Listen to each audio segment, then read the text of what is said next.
Just to set the record straight, I'm kind of jelly of Psy. I ain't gonna lie, yo. That baby 5, like, that's devotion right there, people. But with all that being said, let's go. So to be honest with you guys, this week's chapter, it kind of felt a little bit like mixed. Because on one half is like, there's no big relevant characters, and what I mean big relevant characters, like, we don't have the Straw Hats, and once again, we're cutting away from the Luffy versus Doflamingo and Luffy and Law, you know, all that other stuff, which I would have at least liked to have this Bellamy stuff sorted, but I think right now, one of the things that Oda's trying to do, if you kind of look at this chapter, is he's trying to break the mold of what he's done and what is typical for shonen battle manga and battle anime in general. Because we would normally, being realistic about it, we would have the Straw Hats versus the executives, and they would be the ones that take them out. And, you know, it's been like that before in the past in One Piece, and it's always like that. It's like, you know, let's just say in Bleach, there's the captains, and then there's a villain, and each captain fights one villain, stuff like that. So I think he was trying to do things a little bit different in that sense, because if you notice, he's trying to have different people take out the executives and whatnot, which, like, last week we had that giant take out Mock Vice, and then this week we had Psy take out Lao G, which kind of makes Psy even more relevant than before, because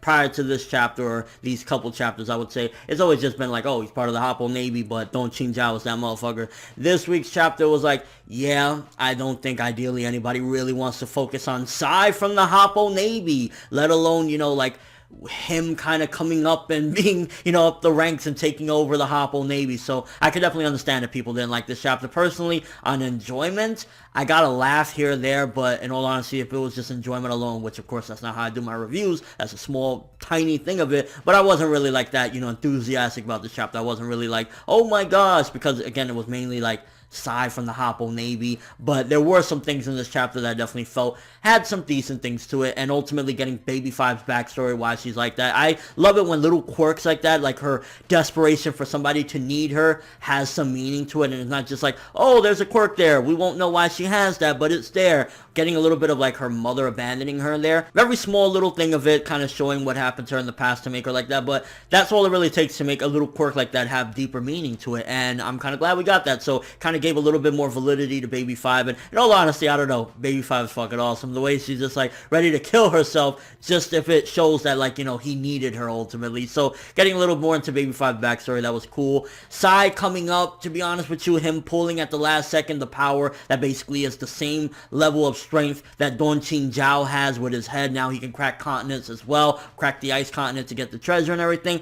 It was like, it was convenient. It came out, I mean, at the end of the day, it kind of was shonen-y or whatever, so to speak, but him busting Don Chinjao's ass and then Don Chinjao getting fucked up by Lao G, like, first, I feel bad for Don Chinjao because I was actually mad hype about Don Chinjao earlier on in this arc. I was like, Don Chinjao, he cracked the continent with his head, and then in this one, Psy breaks his fucking head, which it was, we had a whole big thing about him getting that back, only for now Psy to fuck it up, so in a sense, it kind of takes away from the element of him being happy, like, oh, Luffy gave me back my drill, and now it's gone again because it got broken, and in a sense, it was kind of him passing down the torch, I guess, in a way, to Psy, which, again, is like, it's Psy from the Hoppo fucking Navy. I understand that a lot of people ain't gonna feel this, and again, enjoyment-wise, I wasn't really like the biggest fan of this either, but I can definitely respect at the very least that we got progression, and it wasn't in the standard shonen protocol. When Psy took out Lao G, it was kind of like, yeah, it felt a little bit convenient with him, you know, developing that power at the last second that is as strong as the drill that Don Chinjao has, and, you know, him passing it down, but at the very least, I can say that it's good that it wasn't, you know, Straw Hat versus one of the executives, Straw Hat versus one of the executives, because we've seen that done time and time again, and especially if you follow shonen anime and manga, many different ones, you constantly see that. So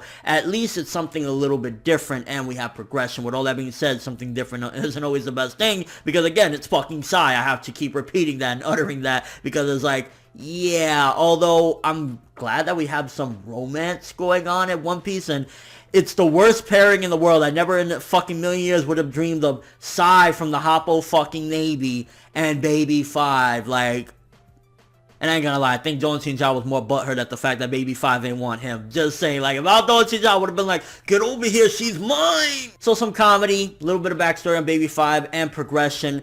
it was in a different way, but at the same time, Sai getting that power at the last second, like, you know, passing down the torch, so to speak, kind of felt convenient. And in all honesty, again, it's fucking Sai from the Hoppo Navy. So with all that being said, it was a fine. I initially, when I, like, because I read the spoiler of, like, little small events of this a few days ago, and I was like, oh my god, I'm gonna fucking hate this chapter. But when you get a little bit of the context of it, and you get progression, and again, it breaks the mold of the Straw Hats fighting the executives, it's alright. It could have been a lot worse, and if we didn't have that Lao G was defeated in this chapter, I would have honestly probably given it a 4. I would have probably given it a 4, but we got progression, and at the same time, we got some weird fucking pairing going on, and a little bit of backstory of Baby 5, giving more validity to quirks and stuff, so 6, fine.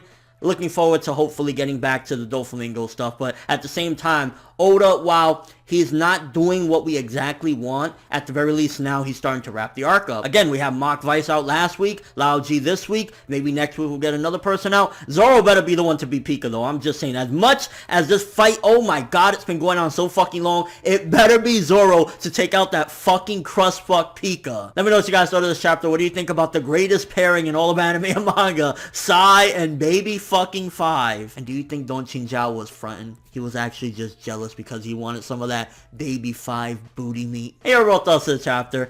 And entertainment-wise, I wasn't, like, going crazy because these are characters that none of us really give too much of a fuck about. But looking at it critically, it wasn't too bad. Again, I felt it was a bit of a cheap move as far as him getting that right, you know, at this particular moment.